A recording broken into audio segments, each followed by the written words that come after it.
querido aluno, minha querida aluna, este é o último bloco aqui nossa querida rede LFG, o nosso bloco de atualização, trazendo a mini reforma da Previdência aos colegas, trazendo acessibilidade, o conhecimento, as informações dessa mini reforma que alterou bastante a Lei 8.213 e a Lei 8.212. É o nosso último bloco, é o nosso último instante. Desde já eu digo, sinto saudades do colega, ok? Mas agradeço ter cursado, ter feito nossos 50 horas de Direito Previdenciário pela rede LFG e agora estarmos juntos novamente para atualizá-lo, ok?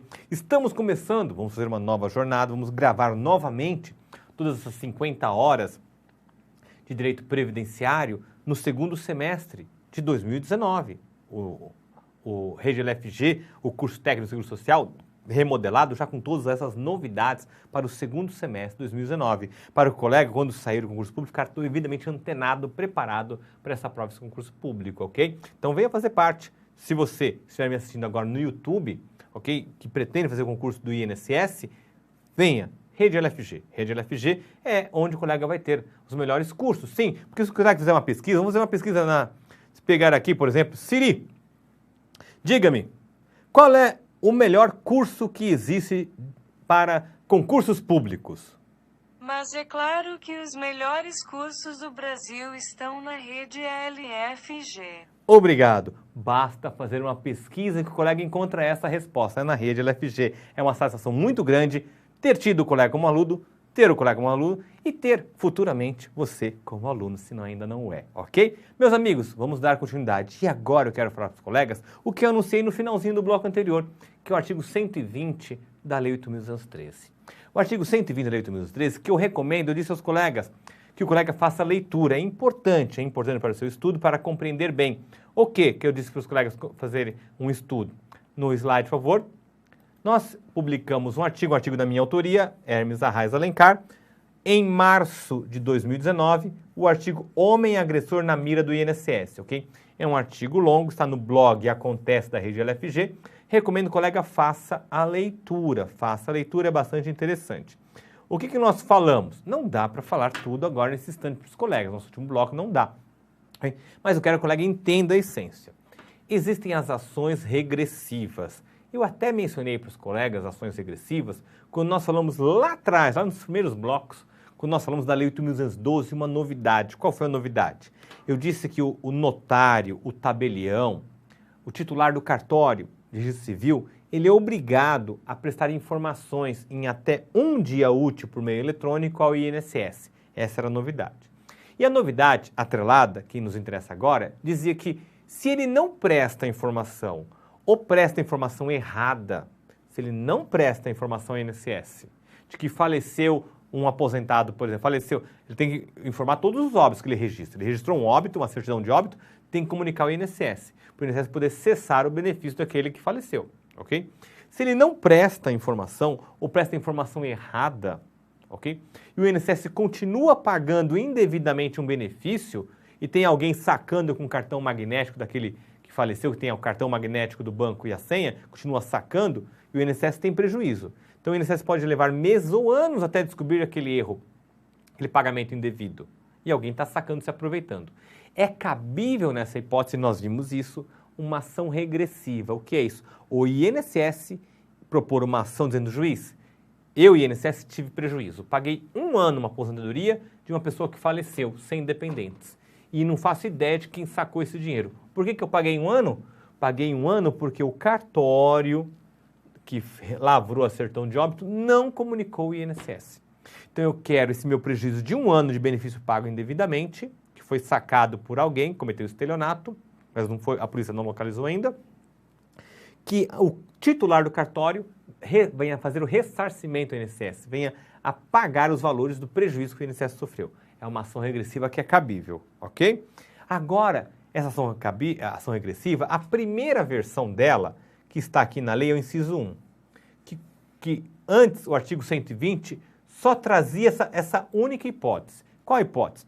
Existem situações em que o trabalhador, então está lá o trabalhador na empresa, está lá trabalhando, aí lá o chefe fala, olha, você está tranquilo aí no seu setor? Não, chefe, tem bastante coisa aqui. Não, mas faz o seguinte, vem cá, eu quero que você, faltou um outro empregado lá no outro setor, vai lá fazer o serviço dele. Mas o que é o serviço dele? Ah, ele mexe numa máquina lá, é só apertar uns botões lá, é tranquilo. Mas eu nunca mexi nessa máquina, chefe. Não, mas é tranquilo, ele faltou hoje, é só hoje só, vai lá. Bem, vai lá, dá uma olhadinha na máquina, aperta os botões lá que dá tudo certo. Então ele vai lá, mexe no botão da máquina e a máquina ali corta um braço. Então ele sofre um acidente de trabalho. Esse acidente de trabalho vai gerar ao INSS o dever de amparar o trabalhador. Então o INSS vai pagar um benefício. Poderá ser um auxílio acidente, poderá ser um auxílio doença, poderá ser uma aposentadoria por invalidez. Se ele vier a morrer, uma pensão por morte dos dependentes, ok? Então o INSS vai garantir o benefício previdenciário. Só que o INSS vai indagar, mas espera aí, como que ele perdeu esse braço, essa perna, como que ele morreu? Foi por culpa da empresa. A empresa foi negligente nas normas de segurança. Foi negligente nas normas de segurança. Como você pode pegar um trabalhador, por ele mexer numa máquina que ele nunca fez um curso para operar aquela máquina? Como você pode mandar o trabalhador mexer numa máquina se não deu para ele os equipamentos de proteção, equipamento de proteção individual, EPI, equipamento de proteção coletivo? Como você pode colocar o trabalhador para mexer nessa máquina sem ter dado um curso para ele se preparar, para ele conhecer a máquina, para operar a máquina? Como você pode ter deixado ele mexer numa máquina sem ter equipamentos de proteção? Então você teve culpa, empresa. Tendo culpa, o que acontece? O INSS vai ter direito, e isso que ele vai pedir na ação agressiva para o juiz, e o juiz vai condenar a empresa a pagar para o INSS todos os valores que o INSS paga e continuará pagando para o segurado ou os dependentes, em razão daquele fato que foi por culpa da empresa. Então, se o INSS comprovar que a empresa teve culpa naquele acidente, o INSS tem direito de ser ressarcido das despesas que teve e que terá, ok? Continua o INSS pagando a aposentadoria por invalidez, normalmente, ou pensão por morte, se ele faleceu, normalmente os dependentes, ok? Independentemente da ação regressiva. Ação regressiva só para INSS e empresa, que o juiz condena a empresa a pagar para o INSS o que o INSS já desembolsou e ainda vai desembolsar de benefício, ok? Perfeito? Aí nós temos uma segunda onda que eu menciono nesse artigo. Nesse artigo eu digo, olha, já tem essa hipótese em que alguém gera prejuízo ao INSS por culpa. Uma outra situação que nós estamos é a Lei Maria da Penha. A Lei Maria da Penha, o que nós tivemos? Uma pessoa que ela foi agredida pelo marido, foi torturada, agredida, né? E o que acontece? Tem direito a benefício previdenciário, se aposentou por invalidez. Então o INSS paga benefício.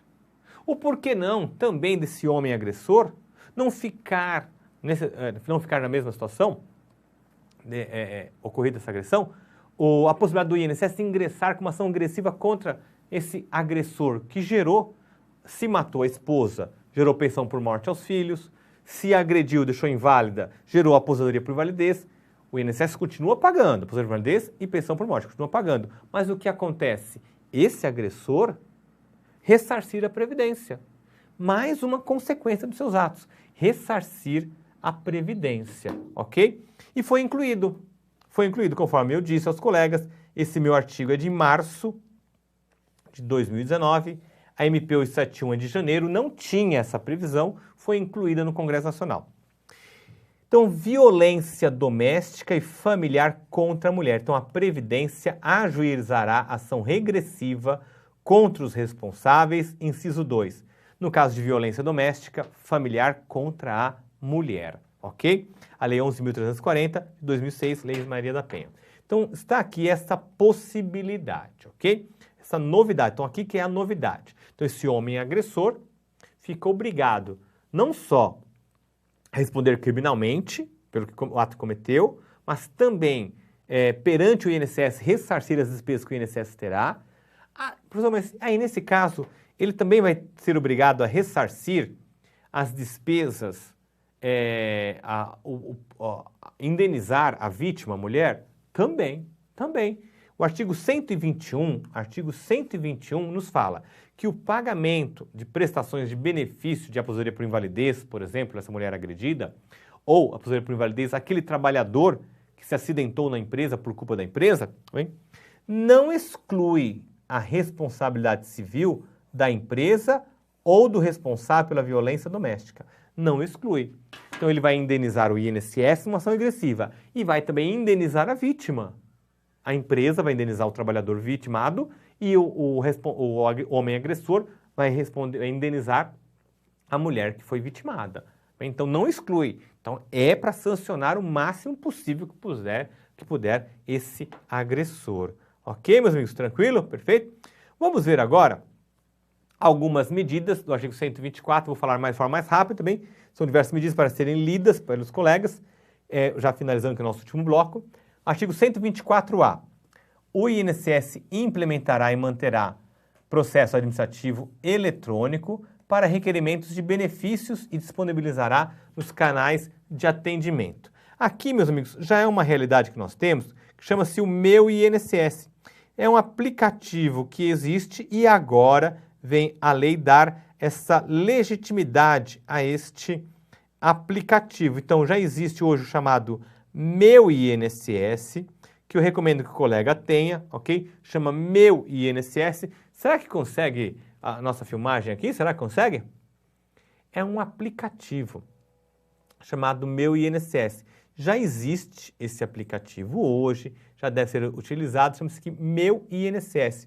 Vocês, colegas, conseguem ver? Essa é a carinha desse aplicativo chamado Meu INSS. Tem diversas funções, funções que existem, o colega acessa, ok? É fácil, é tranquilo, todo mundo tem que ter, é Meu INSS, bem?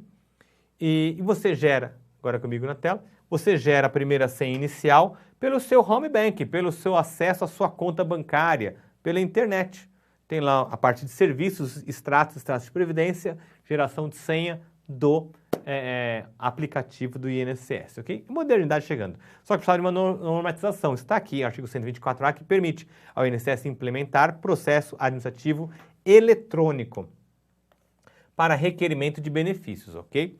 É este Meu INSS e também um outro chamado INSS Digital, são hoje o que existe, ok? Já existe, é a lei aqui legitimando o que acabou de ser criado pelo INSS. O INSS facilitará o atendimento, requerimento, concessão e manutenção e revisão de benefício por meio eletrônico, implementará procedimentos automatizados de atendimento e prestação de serviços por meio de atendimento telefônico e canais remotos. Parágrafo 2º. Poderão ser celebrados acordos, cooperação, na modalidade de adesão com órgãos e unidades da União, Estados Federal e municípios, para recepção de documentos e apoio administrativo. A implementação de serviços eletrônicos preverá mecanismos de controle preventivos de fraude e identificação segura do cidadão, ok? Sempre deve ter cuidado para não ter fraude, tá bem? Artigo 124b. O INSS, para exercer suas competências, terá acesso aos dados necessários para análise, a concessão e revisão do benefício por ele administrado. Em especial, os registros e prontuários eletrônicos do SUS, sim, para verificar se o segurado de fato tinha uma doença, no caso, doença pré-existente. Um exemplo, comigo na tela. Muitas vezes o segurado vem e diz, não, eu adquiri essa doença, foi mal na coluna, foi agora, foi hoje que eu adquiri. Poxa, o senhor está contribuindo há exatos 12 meses, o senhor pagou 12 contribuições, as únicas 12 da sua vida, o senhor pagou. Agora que satisfez o requisito carência, que é de 12 contribuições, o senhor disse que ficou doente agora? Sim, foi hoje. Eu amanheci hoje com mal na coluna. Poxa, mas que estranho.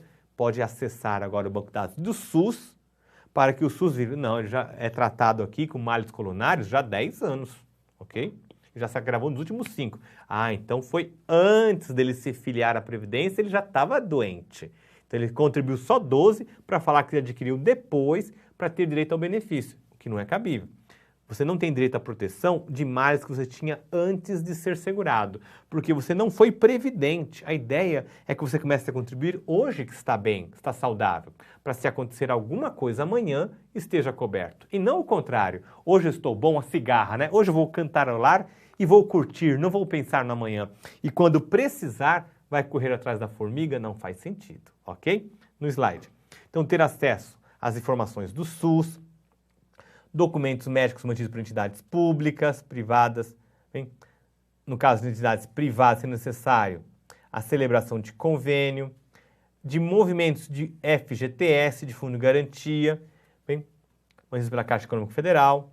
Isso aqui é, por exemplo, para benefício assistencial. A pessoa diz que está em estado de miserabilidade e quando se puxa o fundo de garantia, sacou um bom dinheiro com multa, tem um bom dinheiro lá na conta bancária dela.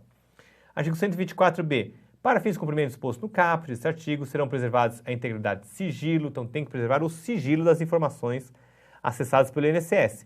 Uma informação do INSS de prontuário médico não pode, né, sair por aí dizendo, né, não pode sair dizendo, né, divulgar na internet a cópia. Falar, olha, o segurado tem impotência sexual, né? Não pode divulgar uma coisa dessa, em hipótese alguma. Eventualmente existentes, o acesso de dados dos prontuários eletrônicos do SUS, documentos médicos. Parágrafo 2º. O Ministério da Economia terá acesso às bases de dados geridas e administradas pelo INSS, incluída a folha de pagamento dos benefícios com detalhamento de pagamentos. Essa folha de pagamentos, ela é chamada também de maciça. Maciça. Folha de pagamentos do INSS, ok? Onde constam os 25 milhões de benefícios pagos pelo INSS, chama-se maciça também. É um nome também que se dá, é a maciça. É a folha de pagamentos do INSS. Então, o Ministério da Economia terá acesso a essa informação. Sim, porque o INSS faz parte do Ministério da Economia. As bases de dados e informações que tratam o caput poderão ser compartilhadas com regimes próprios, Previdência, para estrita utilização em suas atribuições, relacionadas à recepção, análise, concessão e revisão e manutenção de benefícios por eles administrados, preservadas a integridade dos dados e o sigilo eventualmente existente, na forma disciplinada conjuntamente com a Secretaria Especial da Previdência do Trabalho e o Ministério da Economia, gestor de dados. Artigo 124b, parágrafo 4º. Fica dispensada a celebração de convênio, de acordo de cooperação técnica ou de instrumentos congêneres para efetivação de acesso aos dados de que trata o caput desse artigo quando se tratar de dados hospedados por órgãos de administração pública federal. E caberá ao INSS a responsabilidade de arcar com os custos envolvidos, quando houver, no acesso ou extração de dados, exceto quando estabelecidos de forma diversa entre os órgãos envolvidos. Parágrafo 5º. A celebração de acesso de dados hospedados por entidades privadas possuem características de requisição, dispensadas a celebração de convênio, acordo de cooperação técnica ou instrumento congênere para efetivação de acesso a dados de que trata o caput desse artigo, e o ressarcimento de eventuais custos, vedado o compartilhamento dos dados com as demais entidades de direito privado, ok? Pois bem, esses artigos que nós vimos anteriormente são de baixa probabilidade de incidência em concurso público. O que tem elevada probabilidade é esse artigo 124C. O 124C é de elevadíssima probabilidade de ser indagado em concurso público. O que nos fala o artigo 124C? O servidor público que trabalha no INSS, na APS, na Agência da Previdência Social, ele tem um temor e fala, poxa, em qual caso eu respondo pessoalmente? Se eu errar aqui um benefício, um erro, poxa, eu errei um detalhe aqui, não sabia, etc., eu vou ter que pagar o prejuízo que teve o ente público? Não. Só terá que pagar prejuízo que der ao INSS apenas se o servidor público tiver agido com dolo. O que era dolo? Vontade.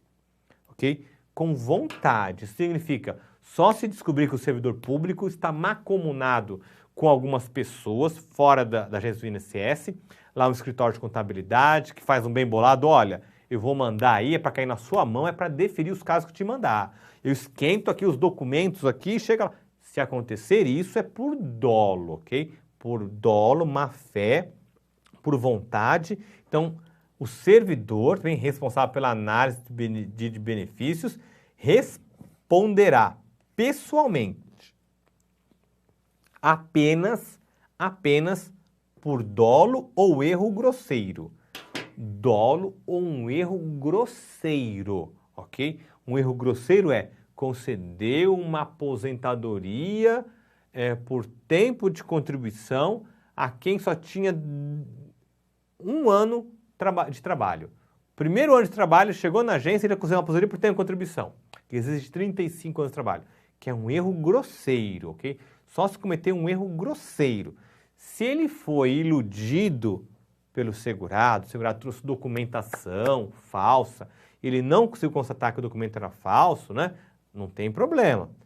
Aí tem o crime que vai correr atrás, né? A Previdência, atrás do segurado, o segurado tem que ressarcir, o servidor não tem culpa nenhuma. o servidor só vai responder pessoalmente como qualquer outro servidor de administração pública. Qualquer outro servidor que traga prejuízo para a administração pública só responderá se tiver dolo ou erro gritante, erro grosseiro, ok? Só nessas duas situações. Então, tome nota, coloque um asterisco que esse artigo é importante, ok? Extremamente importante, porque será alvo de concurso público. Vamos ao slide? Artigo 124D, leitura rápida. A administração pública federal desenvolverá ações de segurança da informação e de comunicação, incluída a segurança cibernética, de segurança das infraestruturas, de qualidade dos dados e segurança, de interoperabilidade de bases governamentais e efetuará a integração, inclusive com as bases de dados e informações dos estados, municípios e federal, com o objetivo de atenuar riscos e inconformidades em pagamentos de benefícios sociais. Aqui, acho que a nossa última da mini-reforma, artigo 126, nos fala do Conselho de Recursos da Previdência Social. Primeiro aspecto, esse nome tinha sido alterado no governo do Michel Temer, também no governo do Michel Temer, tinha editado uma lei alterando esse nome, voltou a ter o nome de Conselho de Recursos da Previdência Social, CRPS, ok? CRPS, perfeito? Então, a novidade é que voltou a ser CRPS. No governo Michel Temer tinha chamado Conselho de Recursos do Seguro Social, CRSS, não é mais esse o nome. Voltou a ser o nome que sempre foi na Lei 8.213, Conselho de Recursos da Previdência Social. Então, compete ao Conselho julgar o quê? Ele é um órgão, o colega viu comigo a via administrativa, nós estudamos isso, comigo na tela, o INSS tem as agências da Previdência Social. Quando o servidor público analisa um benefício, concede ou indefere, concede em desconformidade com o que queria o segurado ou indefere, o segurado pode interpor recurso para um órgão que não integra o INSS. Isso o colega tem que lembrar. O órgão recursal não integra a estrutura do INSS. O INSS é uma autarquia federal. Nós vamos ter um outro órgão, que é um Conselho de Recursos da Previdência Social, que não integra a estrutura do INSS, para onde vai o recurso administrativo. Ok? Então, contra a decisão do INSS, cabe um recurso. Então, não é poder judiciário, é na esfera administrativa, é no próprio poder executivo. Você recorre não dentro do INSS, para fora do INSS, para um órgão, Conselho de Recursos da Previdência Social. Tem uma primeira instância que chama-se Junta de Recursos e uma segunda instância que é Câmara de Julgamentos. Estudamos isso tudo no nosso curso de 50 horas aqui na rede LFG de Técnico de Seguro Social, ok? Então, no slide, quais são as novidades? Recurso às decisões do INSS nos processos de beneficiários, contestações de recursos relativos à atribuição do Ministério da Economia do fator acidentário de prevenção.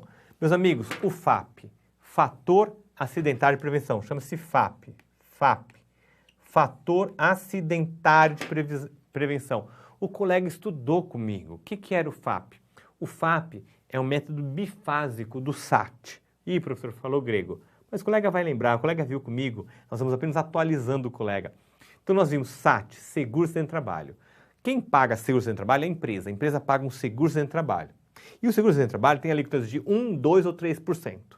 Antes era só assim, 1, 2 ou 3% conforme o CNAE. O que era CNAE, professor? Classificação Nacional de Atividade Econômica. Então, 1, 2 ou 3% conforme a atividade econômica da empresa. Por exemplo, uma empresa que trabalha no cultivo de maracujá tem alíquota de 2%. Uma empresa que trabalha na construção civil, alíquota máxima de 3%. Só que entre as empresas que trabalham em edificação, construção civil, todas elas tinham alíquota de 3%. Então nós tínhamos empresas boas que cuidavam dos trabalhadores, davam treinamento, equipamento, proteção e não tinha nenhum acidente. Pagava alíquota mensal de 3%. Tinha outras empresas que não estavam nem aí com o trabalhador. Falavam, olha, o trabalhador, se morrer, eu contrato outro. O INSS paga a pensão e contrata outro, estou nem aí. Não, o que importa aqui é o nosso material. Está concretando a obra? Um trabalhador cai no meio do concreto? Não para o concreto, não. O concreto custa caro. Deixa o trabalhador lá, soterra ele e a gente contrata outro trabalhador. Essa empresa negligente, hein, que pouco se importa com o trabalhador, também pagava alíquota de 3%, igual uma empresa que era atenta à prevenção de acidentes de trabalho, ok? Aí surgiu o FAP. O FAP diz, olha, depois da alíquota fixada, nós passamos para o outro método. Qual é o método? verificar a atuação concreta da empresa. Verificar a atuação concreta da empresa na ocorrência ou na prevenção de acidentes de trabalho. O índice de acidentabilidade da empresa. Então, uma empresa que tem muitos trabalhadores se acidentando, tem um aumento da alíquota. A alíquota pode até dobrar, de 3% pode ir para 6%. E uma empresa que atue direitinho, que nos últimos anos ninguém se acidentou naquela empresa, a alíquota pode cair pela metade. De 3% pode cair para 1,5%. Ok? Isso é o FAP que nós estudamos em detalhes. Então, o recurso contra o FAP cabe para o Conselho de Recursos da Previdência Social, é o que diz aqui no slide. Então, o recurso contra as disposições do FAP cabe ao Conselho de Recursos da Previdência Social. Recurso às decisões do INSS relacionadas à comprovação de atividade rural. Também em questões de atividade rural, cabe recurso para o Conselho de Recursos da Previdência Social.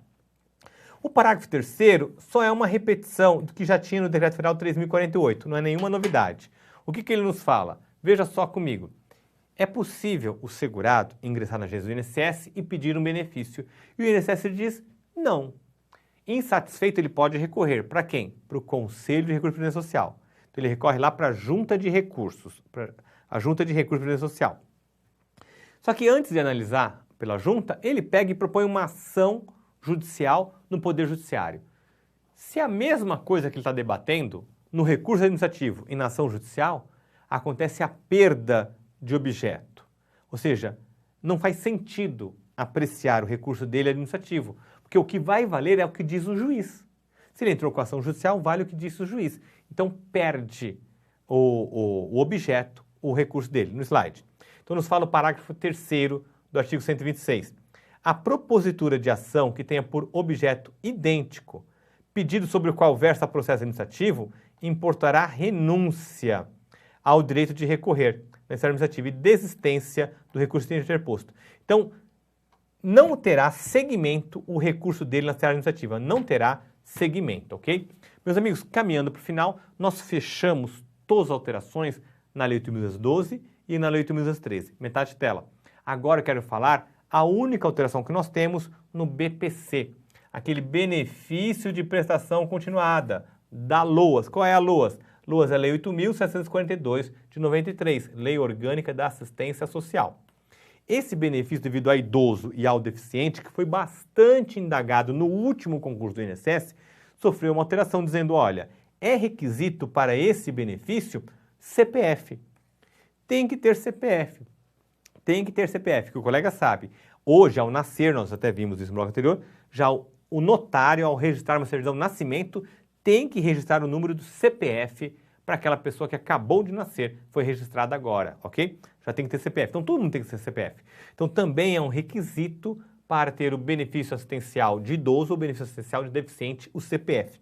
Além do cadastro único, o cadastro único de programas sociais do governo federal. Meus amigos, cadastro único, nunca abreviem o cadastro único, ok? Como que a gente abrevia cadastro único? Cuidado, pode dar cadastro único, mas é CAD único, assim que a gente chama CAD único, ok?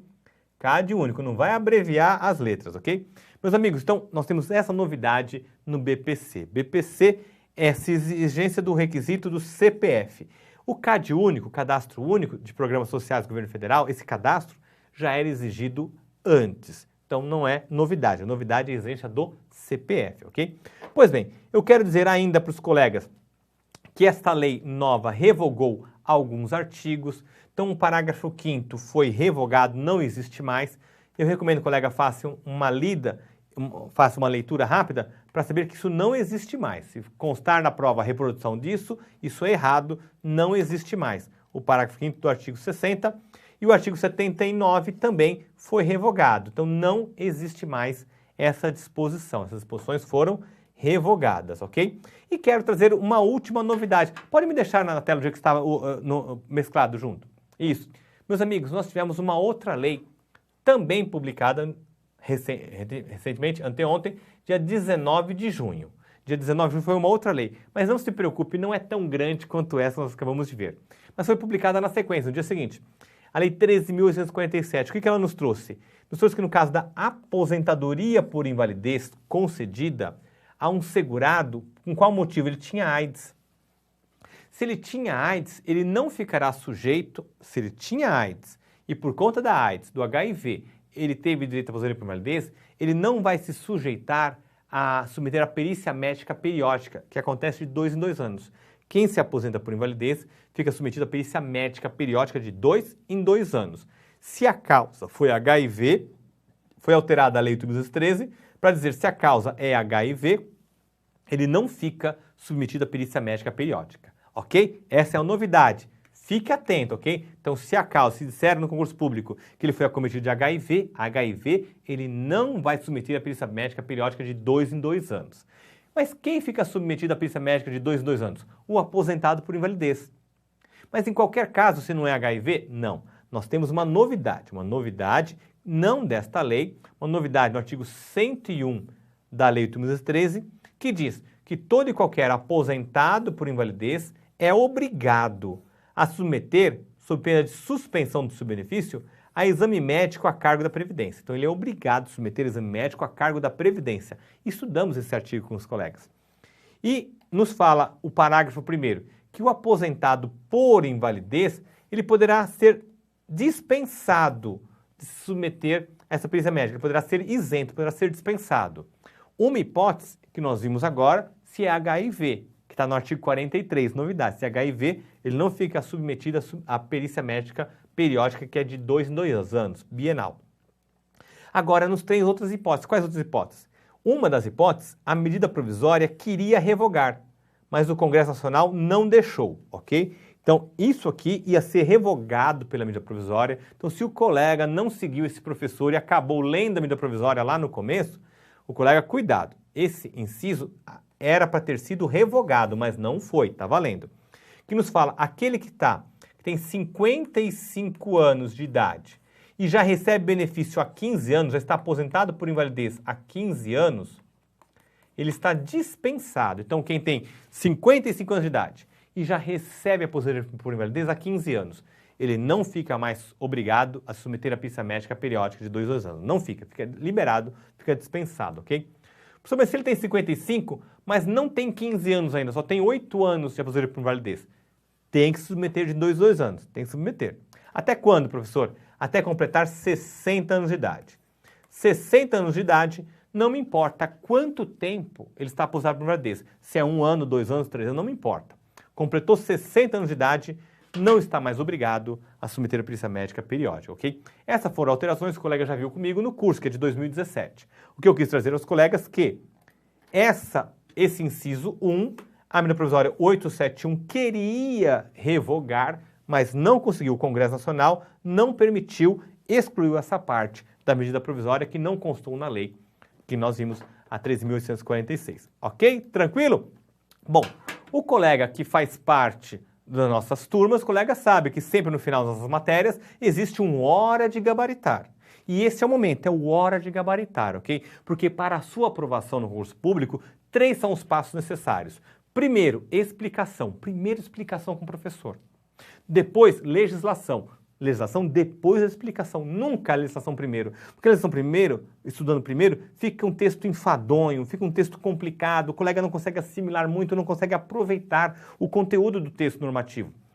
Mas o colega tem que ler o texto normativo, mas depois da explicação. Depois da explicação do professor, lendo, e o colega tem que ler os artigos que nós anunciamos aqui, vai ver que a leitura é muito mais fácil, tem mais fluidez, o colega assimila muito mais a informação, ok? Tranquilo? E o terceiro passo, praticar questões, ok? E nós trouxemos aqui algumas questões que não foram feitas em concurso público, mas serão em breve, ok? Nos próximos concursos públicos serão feitas essas questões que vamos apresentar agora aos colegas. No slide, é o nosso Hora de Gabaritar. E o tema é a mini reforma Previdência de junho de 2019.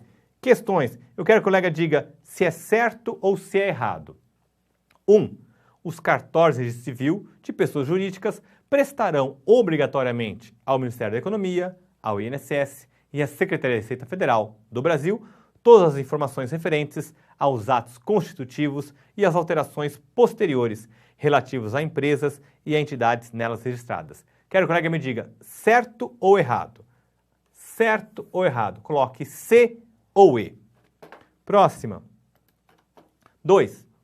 O titular do cartório de registro civil de pessoas naturais remeterá ao INSS em até 10 dias úteis pelo Sistema Nacional de Informações de registro civil ou por outro meio que venha substituí-lo, a relação dos nascimentos, natimortos, casamentos, dos óbitos, averbações, anotações e retificações registradas na serventia. Certo ou errado? Meus amigos, nós não vamos ter tempo de falar todas e voltar corrigindo, então eu vou já mencionar e vou corrigir já ao final. Esse A1 é certo ou errado, meus amigos? Os cartórios de registro civil de pessoas jurídicas prestarão obrigatoriamente ao Ministério da Economia, ao INSS e à Receita Federal todas as informações sobre atos constitutivos? Certo ou errado? Isso está certo, ok? Está certo. 2.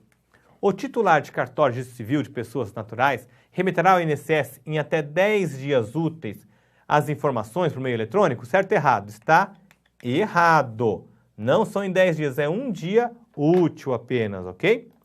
Próximo, 3. O titular do cartório civil de pessoas naturais que remeter ao INSS informação inexata ficará sujeito, além de outras penalidades previstas em lei, à ação regressiva proposta pelo INSS, em razão dos danos sofridos pela autarquia federal. Certo ou errado? Dou-lhe uma, dou-lhe duas. Certo ou errado? Está certo. Ficará, sim, sujeito à ação regressiva, ok? Novidade.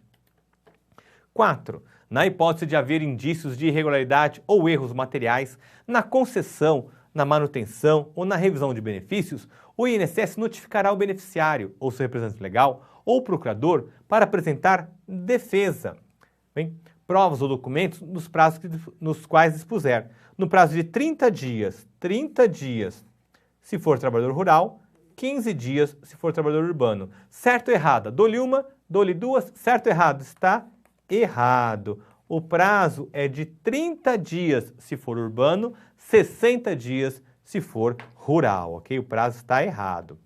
5. Preservados a integridade dos dados e o sigilo eventualmente existentes, o INSS terá acesso a todos os dados biométricos mantidos e administrados pelos órgãos públicos federais, à exceção dos dados biométricos da Justiça Eleitoral, por ser secreto o voto. Certo ou errado? Dou-lhe uma, dou-lhe duas, dou-lhe três. Está errado. Não. Terá acesso também aos dados biométricos da Justiça Eleitoral, os dados biométricos, ok? 6. Mantenha a qualidade de segurado, independentemente de contribuições, sem limite de prazo, quem está em gozo de benefício, exceto auxílio-doença. Dou-lhe uma, certo ou errado? Dou-lhe duas, certo ou errado? Dou-lhe três, certo ou errado? Está errado. Como assim, professor? Não foi essa a novidade? Não auxílio-doença. Auxílio-acidente foi a novidade. A exceção é auxílio-acidente. 7. Para fins de caracterização como dependente, nos termos do artigo 16, as provas de união estável e dependência econômica exigem início de prova material contemporânea dos fatos produzidos em período não superior a 24 meses, anterior à data do óbito ou do recolhimento da prisão do segurado, não admitida a prova exclusivamente testemunhal, exceto na ocorrência de força maior ou caso fortuito, conforme disposto em regulamento. Certo ou errado, meus amigos? Dou-lhe uma, dou-lhe duas, dou-lhe três. Está certo, está correto. Existe sim início de prova material contemporânea, ok? A prova de união estável e de dependência econômica. 8. Os benefícios previdenciários previstos na Lei 8.213 poderão ser solicitados pelos interessados aos oficiais de registro civil das pessoas naturais, que encaminharão eletronicamente requerimento e respectiva documentação comprobatória de seu direito para deliberação e análise no INSS, no termo do regulamento. Certo ou errado? Dou-lhe uma, dou-lhe duas, dou-lhe três. Está certo, está correto. Sim, pode encaminhar eletronicamente esses requerimentos. E uma grandíssima novidade, algo incrível, que cairá no seu concurso público. Fique atento. 9. Será excluído definitivamente da condição de dependente quem tiver sido condenado criminalmente por sentença com trânsito em julgado, como autor, coautor ou partícipe de homicídio culposo, grave, ou de tentativa desse crime, cometido contra a pessoa do segurado, ressalvados absolutamente incapazes e os inimputáveis. Professor, está muito rápido. Meus amigos, o colega está vendo pela internet. Basta dar uma pausa, ler com calma e dar sequência, ok? Comigo. Certo ou errado? Está errado. Como assim, professor? Errado? Eu lembro disso, professor. Não, cuidado. Homicídio doloso e não culposo. Homicídio doloso e não culposo. Isso que o examinador vai mudar na sua prova. Fique atento. 10. Não será admitida a inscrição pós-mortem de segurado contribuinte individual e segurado especial. Certo ou errada? Dou-lhe uma. Certo ou errado? Dou-lhe duas. Dou-lhe três. Certo ou errado? Está errado, errado. Como assim, professor? Eu lembro. Não será admitida, diz a lei, a novidades que são próximas do contribuinte individual e do segurado facultativo. Facultativo. O segurado especial, até mostrei, o decreto 3.048 permite. O decreto 3.048 de 99 permite a inscrição pós-morte do segurado especial. E aqui diz não será admitida. A lei diz não será admitida do contribuinte individual e do segurado facultativo. Preste atenção. 11. 11ª questão. A concessão de auxílio reclusão depende, dentre outros requisitos legais, a satisfação do período de carência de 24 contribuições. Certo ou errada? Sim, está certo. Eu já vi o sorriso estampado em seu rosto. Isso mesmo, meus amigos, está certa. 12. Na hipótese de perda da qualidade do segurado, para fins da concessão dos benefícios de auxílio-doença, de aposentadoria por invalidez, de salário-maternidade e de auxílio-reclusão, o segurado deverá contar, a partir da nova filiação, à Previdência com metade dos períodos de carência, previsto na Lei 8.213 para cada uma das referidas prestações previdenciárias. Certo ou errado? Dou-lhe uma, dou-lhe duas, dou-lhe três, está certa. Essa é uma novidade, certa, que é a inclusão do auxílio-reclusão e contar com metade do prazo. Certíssimo, ok? Correto. 13. Não será devido ao auxílio-doença para o segurado recluso em regime fechado e semifechado, ok? Certo ou errado, meus amigos? Certo ou errado? Então, aqui está errado. É só regime fechado. Só regime fechado. Está errada essa questão. Só no regime fechado. Regime semifechado ou semiaberto, que é a mesma coisa, admite-se sim, porque não cabe o auxílio reclusão. 14. A pensão por morte será devida ao conjunto dos dependentes segurados que falecer, aposentado ou não, a contar da data do óbito, quando requerido até 180 dias após o óbito, para os filhos maiores de 16 anos de idade, ou até 90 dias para os demais dependentes. Certo ou errado? Está errado. Por que está errado? Os filhos maiores de 16 anos de idade não é 180, está invertido, ok? É para os filhos menores de 16 anos de idade, que é 180 dias. 15. Perde o direito à pensão por morte o condenado civilmente por sentença com trânsito em julgado, como autor, coautor, partícipe, em ação de indenização por homicídio cometido contra a pessoa do segurado, ressalvadas absolutamente incapazes. Então, perde o direito à pensão por morte, sim ou não? Errado. Aqui, condenado civilmente à indenização por homicídio. Não, tem que ser criminalmente, condenado criminalmente, ok? Por homicídio doloso. Criminalmente por homicídio doloso e não civilmente. 16. O auxílio reclusão, cumprida a carência de 24 contribuições, será devido nas condições da pensão por morte aos dependentes segurados de baixa renda, recolhido à prisão em regime fechado, que não receber remuneração da empresa, nem estiver em gozo de auxílio-doença, de pensão por morte, salário-maternidade, de aposentadoria ou abono de permanência de serviço. Está certo, está correto, está de acordo com o artigo 80, na nova redação da Lei 8.213. 17. Estamos chegando no final. A aferição da renda mensal bruta para enquadramento segurado como de baixa renda, para fins de concessão de auxílio-reclusão, ocorrerá pela média dos salários de contribuição apurados no período de 12 meses anteriores ao mês do recolhimento da prisão. Certo ou errado? Está correto, isso mesmo, essa é uma novidade, está correto. 18. Na hipótese do segurado falecido estar na data do seu falecimento obrigado, por determinação judicial, a pagar alimentos temporários, a cônjuge, ex-cônjuge ou ex-companheira, a pensão por morte será devida pelo prazo remanescente na data do óbito, caso não incida outra hipótese de cancelamento anterior. Certo ou errado? Está certo, está correto, parabéns, acertou, meu amigo. E já na penúltima, para finalizar, o servidor responsável pela análise dos pedidos, essa vai cair na sua prova, hein, meus amigos?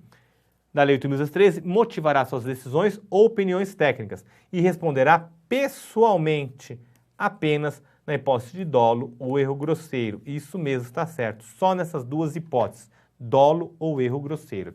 E para fechar, as inscrições no cadastro único de pessoas, a inscrição no cadastro das pessoas físicas, o CPF, e no cadastro único, conforme previsto no regulamento, não são requisitos exigidos para o BPC da LOAS. Certo ou errado? Está errado, ok? Está incorreto. Meus amigos, Eu quero dizer, eu sou autor da obra, da 6ª edição, pela editora Saraiva, Direito Previdenciário para Concursos Públicos, onde o colega tem todas as novidades, tudo ali, novidade à disposição. E aqui na rede LFG, bem, o colega tem o nosso curso INSS 2019, bem, sempre preocupado com você, sempre te atualizando. Recomendo, colega, vá no Facebook, na minha fanpage, Professor Hermes Arraes, dê um curtir, dê um seguir, lá eu lanço novidades, notícias, artigos, novidades para ficar antenado para o seu concurso público. Siga. Meus amigos, quero agradecer demais a atenção e dizendo, você está no caminho certo, você está se preparando, está se aprimorando para o concurso público. E o concurso público é uma fila que anda, cada vez mais você alcança posições à frente nessa fila. Quanto mais você estudar, mais à frente você estará de alcançar o seu sonho, o seu intento, que é o cargo público, ok? Não pode deixar para lá nem estudar errado, que você perde posições nessa fila, perfeito? Então é uma meta atingível, você pode, você consegue, basta confiar em você, seguir com determinação. O que nós indicamos, 3 passos: explicação com o professor, legislação é o próximo passo e prática, traquejo, resolução de questões, como fizemos agora com o nosso Hora de Gabaritar, ok, meus amigos? Confio em você, é possível, é sempre possível alcançar, bem, o impossível é tudo aquilo que ninguém fez ainda. Se o colega realizar o seu sonho, verá que não é impossível, ok? Fui aprovado em concursos públicos, tendo estudado em colégios públicos, você também consegue, ainda não ter sido privilegiado estudando em colégios particulares. É a sua determinação, a sua vontade que fará a diferença no futuro, ok? Quero agradecer demais a atenção. Lembrando, nós da Rede LFG estamos à sua disposição. Forte abraço, visite nosso site www.lfg.com.br. Forte abraço, sucesso!